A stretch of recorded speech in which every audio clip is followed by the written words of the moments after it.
Ladies and gentlemen, what's going on? It's your boy Noah Jones, and welcome to Today in HipHop, episode 12. Today's episode is sponsored by NoahJonesNews.com. Make sure you check out some of the hot merchandise, the hot videos, and the 11 albums that I have on there for you guys to listen to. Also, if you want, go to Spotify and type in Noah Jones, and you will hear some of the hottest shit you've ever heard in your life. That's a fact. All right. Episode 12, we got a lot to talk about today, man. Some shit hit the fan. Shit hit the fan. They are at Jay-Z's neck today, folks. The general public is at Jay-Z's neck. We got the Death Row co-founder, Harry O. This guy is about to be released from prison after 31 years. We got some NBA YoungBoy news for the people that know who that is. We even got some news about Ice Cube, man. You know, I found out something that I was completely unaware of. So, let's start with NBA YoungBoy. All right, it says here NBA YoungBoy's new look has been revealed in an Instagram live video.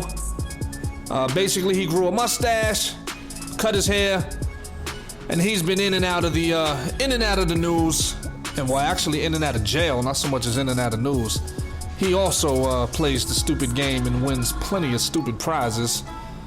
I don't understand it.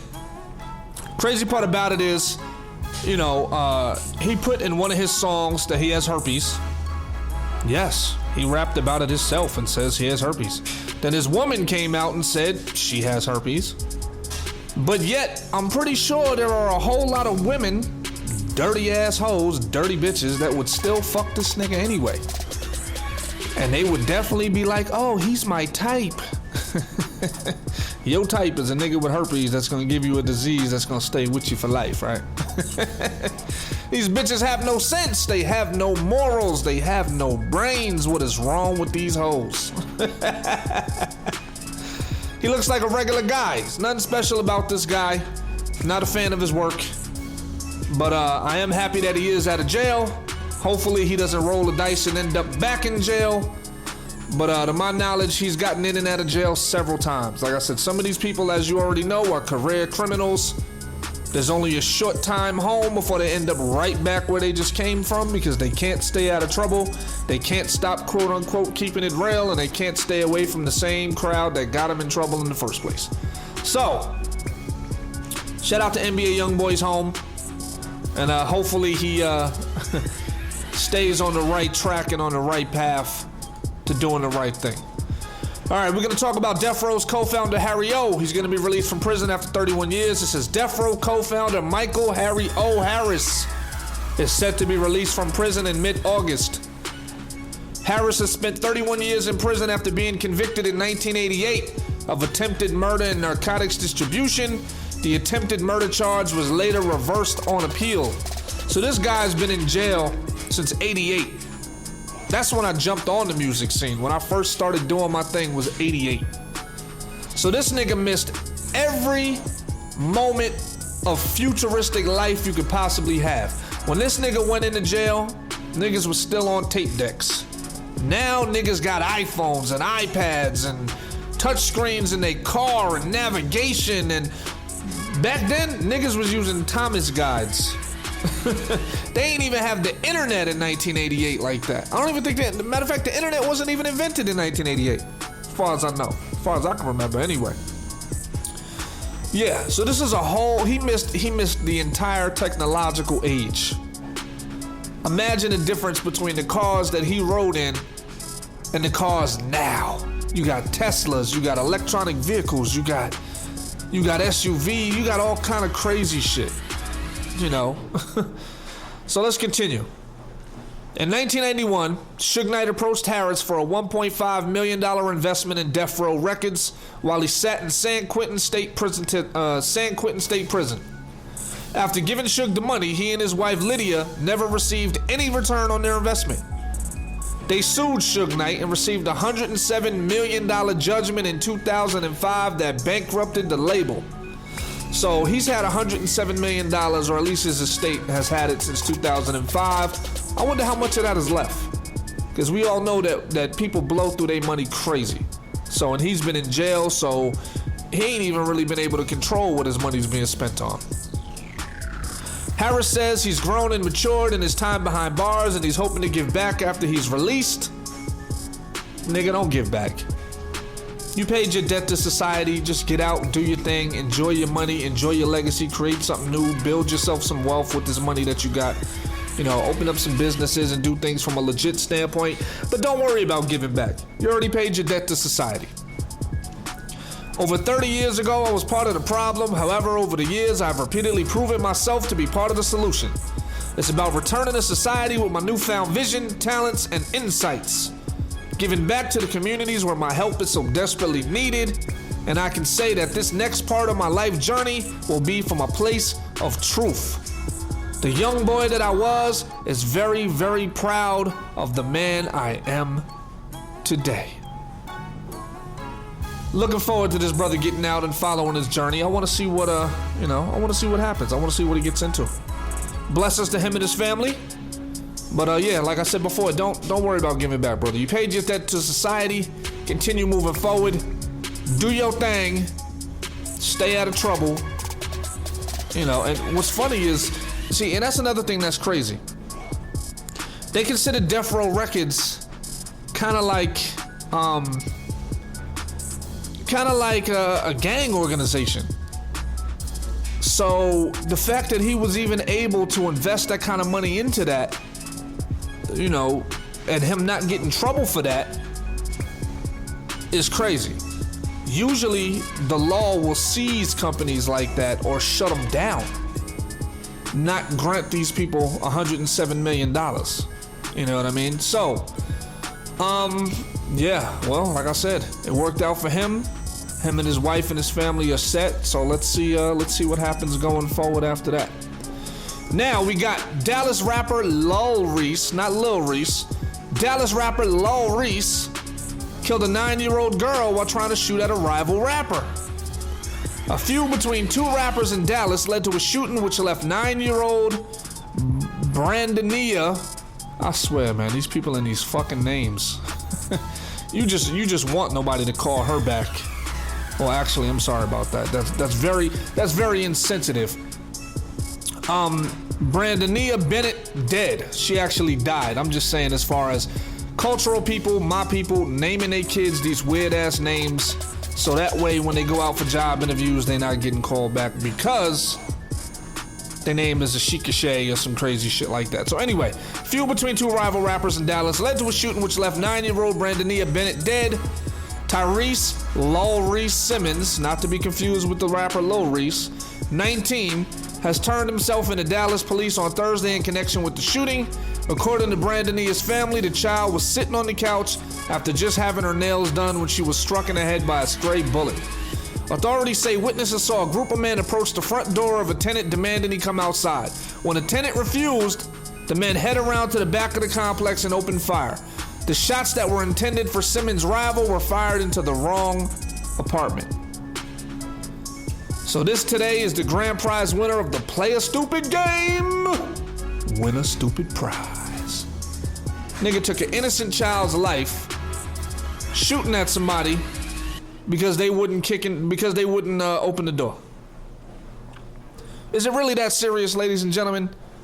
You know, are you really that mad to where you will go and shoot up somebody's house because of whatever the issues are, because of the altercations? I mean, as people, we got to get this shit together. As a community, as a culture, as people, as just human beings, we need to get this shit together. We need to get it together. There's no reason why things like this should actually happen. You know what I mean? There's no reason. You shouldn't be shooting at people. And I mean, here's the thing. If you're gonna go that far as to shoot into the house, at least make sure it's the right house. You know, if you was really about that life, what you would have done was just kick the door down and do it that way. You know what I mean? But you ran around the back of the property where everybody could see you and started firing bullets into a complex, and you shot the wrong house up and killed somebody. So now you going to jail for real. For real, for real. That's murder, automatically. It's not premeditated, it's murder. I think it's like manslaughter, something like that. But yeah, you're gonna be in jail for a very long time because you played a stupid game and you won a stupid prize. Very crazy, ladies and gentlemen. This type of shit should not be happening. You know what I mean? You took this future from this little girl, and I'm pretty sure it probably wasn't worth the reason why you did it. Now, we're gonna talk about something that I just found out recently. You know, I always thought that Ice Cube wrote his own lyrics. I've just come to find out that Ice Cube does not write his own lyrics. That's crazy to me. You know, growing up listening to Ice Cube, the picture was always painted that he was the one writing for Yo-Yo, he was the one writing for NWA, he was the one, the master pen man behind a lot of their hit records. But come to find out, there's somebody by the name of Deadly Threat who not only wrote records for Cube, but wrote records for King T as well. So here we have these legends who I thought were writing their own lyrics, and they're not. You know, that's very interesting stuff. So now these guys all fall in the Drake category to me. And I shouldn't be surprised, because being in the industry myself, I know that there's a lot of ghostwriters out there. You know, but when you think of some of these artists, you think of Ice Cube and being real and fuck the police and all this shit. You think that he's the mastermind, he's the brand, he's the face behind the entire movement. And then you come to find out that this nigga don't write his own raps. I'm literally appalled, I'm shocked, I'm worried, I'm led astray, I'm led amok, I've been bamboozled. I can't believe this shit, y'all. But don't just take my word for it. Let's hear it from the mouth of King T himself, ladies and gentlemen. So who was Deadly Threat? Deadly Threat is this cat that grew up with DJ Pooh. He's from DJ Pooh's neighborhood, Watergate Crip. And DJ Pooh signed him after he produced, I think, a couple of things for Ice Cube. So Pooh got his own label called The Bomb Records, and that's his first artist he signed. But he grew up with Pooh, one of my best friends. Okay, now he said in this interview on Crazy Hood that Ice Cube really liked him, and he wrote a lot of shit for you and Cube. Well, I don't know. He's written for a lot of people. Okay. And Cube is one of them. I don't know how much he's written for Cube, but he has wrote songs for Cube. He wrote the song for me, Don't Put a Hoe Before the Homie. He wrote your verse? Yeah. Okay. On the Rocks, that was on, I think it was the At Your Own Risk album. He's written a few songs for me, but he wrote a lot for Yo-Yo, for Lynch Mob, for, I could go on and on. I always thought Ice Cube wrote all his own stuff, but not all his own stuff? I don't know, I beg to differ, but okay. You know. Well, I think Dell actually wrote some stuff for Ice Cube at one point. Yeah, wrote Gangsters Fairy Tale. Gangster Fairy Tale. Yeah. Little boys and girls, you know. Yeah. That was Dell. Yeah. So as you see, ladies and gentlemen, we've all been fooled. It's funny how initially King T tried not to throw Ice Cube under the bus, and then what he did was he put himself in the front like a human shield and was like, yeah, he's written songs for me as well. And then he's like, I don't know, or, you know, like if you really listen to what he's saying, you can tell he doesn't want to give out all the information, because he knows how damaging that can be to an artist's career when they find out you're not the one behind all your music. So, yeah, man, that shit threw me for a loop, you know. And what happens is there's a lot of artists, because I'm in the industry, there's a lot of artists that I've spoke to and a lot of artists that I've heard behind the scenes that don't write their music. I'm not gonna do an expose and talk about some of the rappers like Badass that actually ghost wrote for some of your favorite artists, but you're gonna have to ask him about that. But yeah, there's a lot of artists in the industry that you think, you know, write their own music. They don't. Now, here's my take on that. Any rapper that does not write his own shit, I will never consider him one of the best to ever do it. In order to be one of the best to ever do it, all the creativity got to come from you. You have to be the source of all the material. You have to be the brains. You have to be the one creating. You have to be the one penning your own shit. Now, that doesn't mean that I won't listen to your music. That doesn't mean you don't make quality entertainment. But you cannot claim the best title and you don't write all your own shit.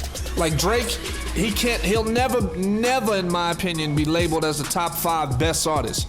Now, you can say he makes top 5 best music ever made, but he's not the top 5 in the top 5 class of best artists because he don't write his own music. He has help. Anybody can be great if you have help from a whole bunch of other people. You know what I mean? You can have the most profound lyrics in the industry if you got 7 people pitching in line after line after your shit. You know what I'm saying? So anybody could have master penmanship when you have 9 brains in a room working on a concept. 9 different flow patterns. You know what I'm saying? It allows you to create on a whole different level. Creation team. Just like producers. You'll see the main person's name like DJ Mustard, but he'll have 5 other producers adding elements to the shit, and you'll hear Mustard on the beat and think he created the whole shit by himself. There's a lot of that going on. There's producer teams that are hiding behind a one-man label, like a one-man name behind the brand. So that right there is the information that I just found out about Cube, and like I said, I'm like, yo, shit threw me for a loop, because I sure as hell did not expect it. That's for sure.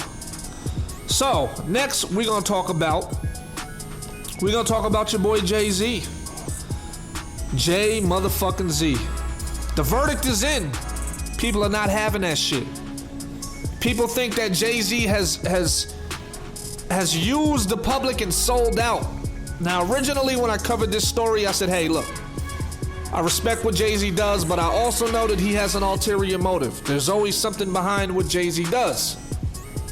So here's the thing. Last year, and a year before that, when we was doing the whole thing with Kaepernick and kneeling and everything, Jay-Z was one of the main people telling people not to support the NFL. Telling people don't get involved in it, don't support their shows, don't support anything. And now all of a sudden, you know, after people have given Big Boy from Outkast did the halftime Super Bowl shit last year that just passed. They gave that nigga hell for that shit because everybody was on that ban the NFL movement. You know what I mean? So Jay-Z was the one that pioneered a lot of that shit. He was telling people, like he told I don't know, I think it was Playboy Cardi or somebody like that, not to get involved in the shit, or was it Travis Scott? It was one of them. Anyway, he had said, look, don't get involved. He was like, basically cancel the NFL. But yet he goes behind everybody's back and makes a deal with these guys. So that's what the disconnect is. That's what the problem is. People are saying, yo, he sold us out. You know what I mean? He sold us out. And they did an interview recently, and I'm gonna play an excerpt from the video, so that way you can hear what he's talking about. Now, to me, in this video, Jay-Z sounds like the token black guy that's used to smooth out the other problems with the other black guys so the white people could take advantage of them. This nigga basically jumped and got in bed with the same people he was telling everybody not to get involved with. And low-key, from what I understand, word on the street is he's trying to become an NFL owner. And there's even a report of it saying that they haven't announced the team yet, but he is about to be a partial owner of an NFL team. So basically, everybody's feeling like he did some dirty shit. So here's an excerpt from the video. Advise on issues of music and entertainment and also social justice. In fact, that latter point was a key part of the deal for both sides and one that drove the conversation today in an hour-long press conference at the Rock Nation offices featuring Jay-Z and the NFL commissioner. That's Roger Goodell, by the way. You said you're asking Jay? You asking me? Yeah. Commissioner, go ahead. Oh, yeah. Definitely not the commissioner yet.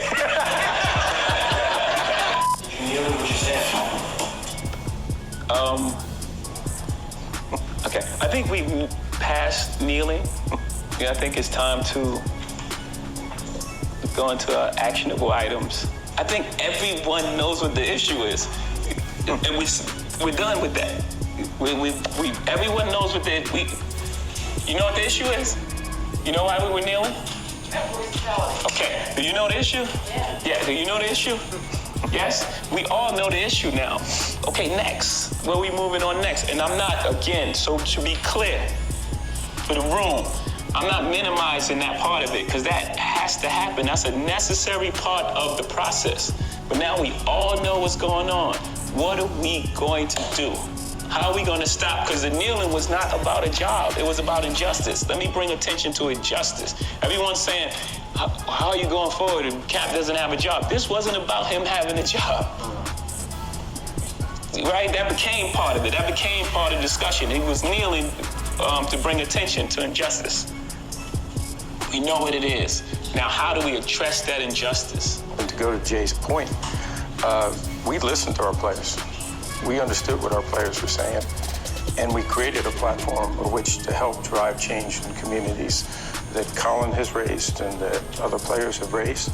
And this partnership, in addition to the entertainment aspect and bringing football and music together, is going to help us make even greater change. And we call it protest to progress, right? We need to make progress as a community. All right, ladies and gentlemen.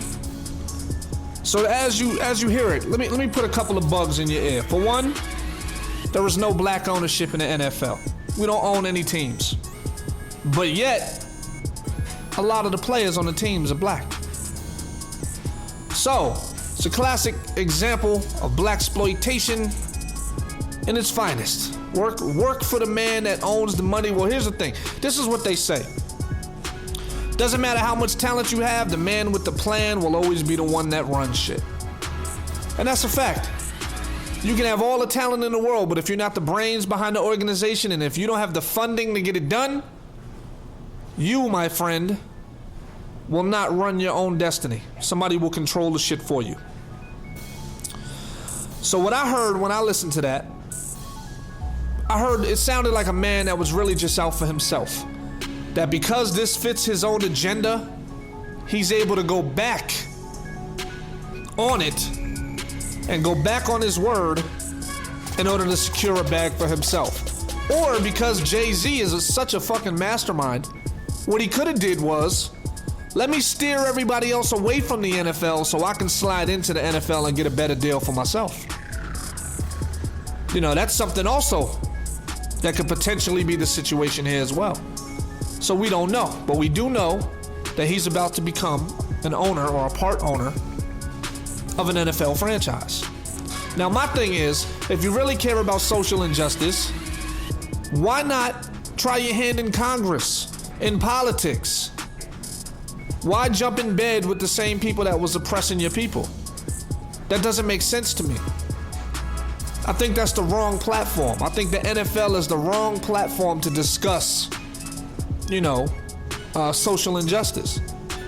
He's going to be in charge of the halftime show and bringing the talent, basically bringing the workers to the NFL for their entertainment. And he's going to get a percentage of the shit that he creates. He's a work for hire as far as that whole situation.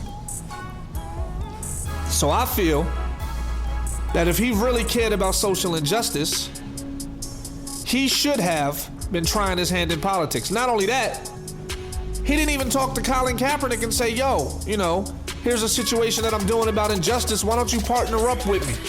Why don't you help me certify this and stamp this and let me bring you involved? Let me bring you on board. Jay-Z got enough power where he can hire his own staff. He got enough power to where he can say, look, these are the guys that I want around me to help me with these decisions. He's part of my team, and we're going to make this thing right. But as long as Kaepernick is happy with that bag that he got, that settlement money that he got, I guess he doesn't really care.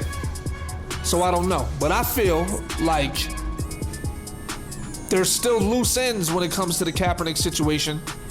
So for Jay-Z to say, look, I'm not advocating for the NFL. I kneel with Cap, I side with Cap, and then to jump on board with the NFL the following year, that's a slap in the face. So because of that, the whole community's in an uproar. Everybody's giving him hell, and I believe he should. I believe he should hear it from both sides, from the people that are going to celebrate this as a W, and from the people that that are gonna let him know, look, bro, you're doing the wrong thing. But that's Jay-Z. He doesn't care. He has a history of getting close to people, learning their abilities, learning their styles, learning how they do what they do, and using them up, and then moving on to the next person. He's went from Big Daddy Kane to Jaz-O to Big. Like, he that's what he does. He's like the Bruce Lee of rap, where Bruce Lee basically was learning from all these different masters in order to make his Wing Chun the best or the most popular martial art. He incorporated a little bit of everything in his Wing Chun. That's how Jay-Z is in the rap game. He'll get next to anybody who he can, who he feels is valuable, and once they outlive their value, he'll move on to the next situation. There's no loyalty. So, ladies and gentlemen, that is today's show. Episode 12 of Today in Hip Hop. Make sure you click that follow button. If you're following me on Radio Public, make sure you click that follow button. And if you're enjoying the podcast, please make sure you subscribe and donate. You know what I mean? We could definitely use it. It'll help me keep putting these podcasts out, etc., etc. Trying to do this full time, y'all. Trying to come at you full time. Can't do it if I gotta work myself. The only way to get around it is to blow this podcast up. Share the shit with your friends. Play it. All right. Love y'all. Talk to y'all later. Peace.